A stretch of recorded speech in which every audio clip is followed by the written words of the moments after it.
hindar, yang pasti ada yang melindungi. Sekurang-kurangnya saya katakan yang melindungi kejaksaan. Ini baru muncul sesudah terjadi perubahan politik. Nah, oleh sebab itu kejaksaan harus segera melakukan eksekusi atas ini. Ya sebenarnya harus dijemput, nggak usah dipanggil orang. Ini sudah 6 tahun gitu kan, tidak mau menjalankan hukuman. Itu kong kali kong dengan siapa? Bahaya negara ini kalau orang sudah divonis lalu bisa berkeliaran dan jaksa tidak berbuat apa-apa. Kejaksaan melindungi dalam bentuk apa? Lalai. Kalau betul-betul melindungi secara sengaja, pasti ada yang menyuruh. Kemungkinannya ada atasan yang membacking, kemungkinannya suap. Pemirsa, senada apa yang diucapkan oleh Bapak Profesor Dr. Mahfud MD terkait persoalan inkrahnya perkara yang namanya Sylvester Matutina harus segera dilakukan eksekusi oleh pihak kejaksaan, dalam ini sebagai pihak yang harus melakukan eksekusi. Tentu debatable tentang pengajuan PK saudara Sylvester Matutina harus segera ditolak. Dan ingat, kejaksaan harus segera melaksanakan perintah hukum, yaitu melakukan eksekusi.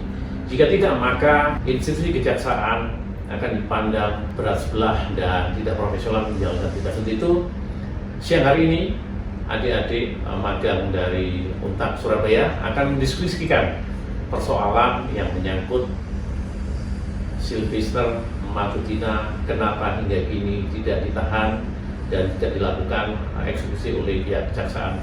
Langsung waktu kami berikan kepada narasumber, yaitu akan dipandu oleh rekan kami. Silakan. Terima kasih Bapak Rohman Hakim atas waktu dan kesempatan yang diberikan kepada saya. Nah, pada kesempatan ini saya ditemani oleh ketiga rekan saya. Yang pertama ada rekan Ami. Selamat siang rekan Ami. Siang. Berikutnya ada rekan Ciami. Selamat siang rekan Ciami. Siang. Dan yang terakhir ada rekan Tisha. Selamat siang rekan Tisha. Oke, aku akan langsung bertanya nih ke rekan Ami. Nah, rekan Ami, berdasarkan perkataan dari Profesor Mahfud MD, untuk perkara-perkara yang sudah inkrah itu harusnya sudah dieksekusi oleh kejaksaan. Tetapi kenapa untuk kasusnya si Sylvester Matutina ini sampai sekarang belum dieksekusi? Baik, terima kasih rekan Feby. Kasus Sylvester menurut saya adanya kekuatan politik di baliknya dan adanya orang besar yang sangat berkuasa, sehingga yang bersangkutan tidak ditahan. Nah, perlu diingat nih, kan dia itu tim pemenangnya Jokowi ya. Berarti hukum itu bisa dimainkan dong? Ya pasti bisa dong, rekan Feby. Buktinya sampai saat ini dia tidak ditahan sama sekali. Bahkan saudara Sylvester ini membuat strategi baru dengan mengajukan peninjauan perkara kembali. Ya mereka itu main strategi lah agar tidak ditahan. Oke, terima kasih untuk jawabannya rekan Ami. Berikutnya ke rekan Xiaomi. Rekan Xiaomi, sebenarnya kenapa kasus Sylvester ini disebut bermuatan politik?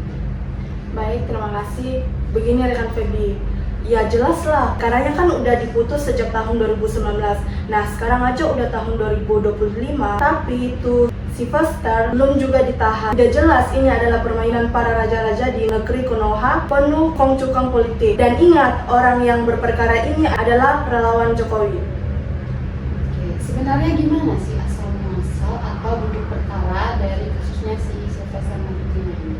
Begini rekan Feby, awalnya Sylvester diduga menghina atau melakukan tindakan yang tidak menyenangkan terhadap wakil presiden saat itu Bapak Yusuf Kala. Nah, karena kejadian itu pihak yang merasa dirugikan melaporkan Sylvester ke Polres Jakarta Selatan. Kemudian laporan ini lanjut ke proses hukum dan akhirnya si Sylvester ini dituntut hukuman penjara selama 1,5 tahun.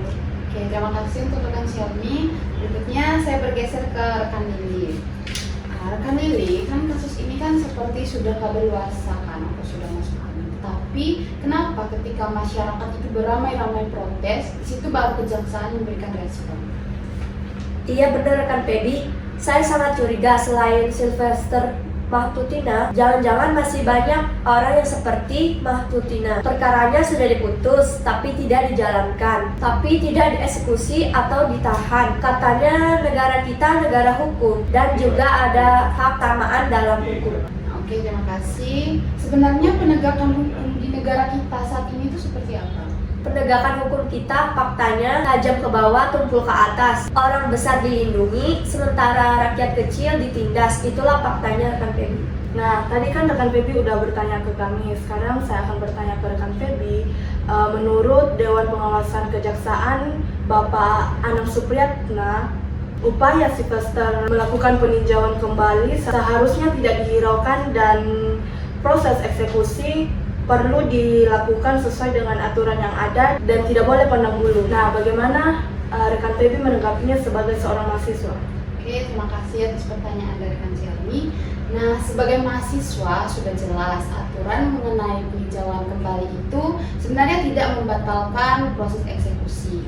Nah, jika terus-menerus tidak ditahan, maka hukum di negara kita juga akan semakin tidak jelas.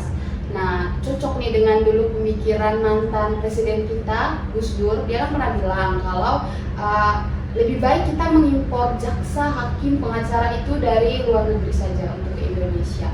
Ya, kenapa ya? Kita lihatlah fakta di negara kita, keadaannya itu seperti apa, penegakan hukumnya itu seperti apa. Nah, menanggapi hal ini nih, ada nggak sih solusi kira-kira untuk mengatasi penegakan hukum di negara kita yang terlalu berlarut-larut? Kalau menurut rekan Ami, ada nggak sih solusinya? Baik, jadi begini rekan-rekan. Kalau menurut hukum acaranya, putusan pengadilan itu harus dijalankan. Kalau ada perintah penahanan yang harus dilakukan, kalau tidak dijalankan bisa memicu peradilan rakyat atau main hakim sendiri. Nah, selanjutnya saya ingin bertanya ke rekan Lilisha. Kira-kira persoalan ini ujungnya di mana sih? Ibarat pertanyaan klasik, mana yang lebih dulu, telur atau ayam? Menurut saya, ayam. Enggak dong, kalau nggak ada telur ya nggak ada ayam.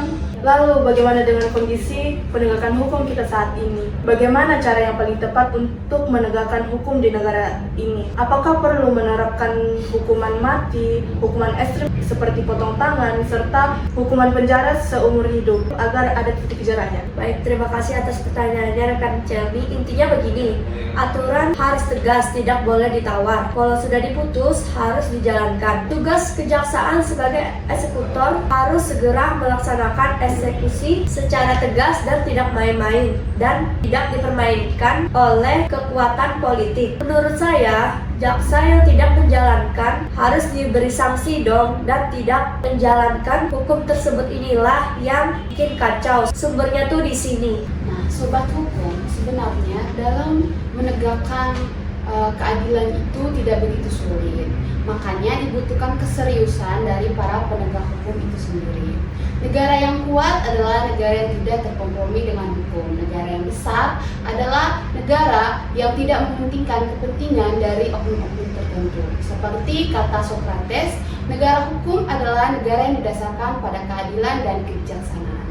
Demikian diskusi kita pada hari ini. Mohon saran dan kritikannya. Salam Merah Putih. Merdeka!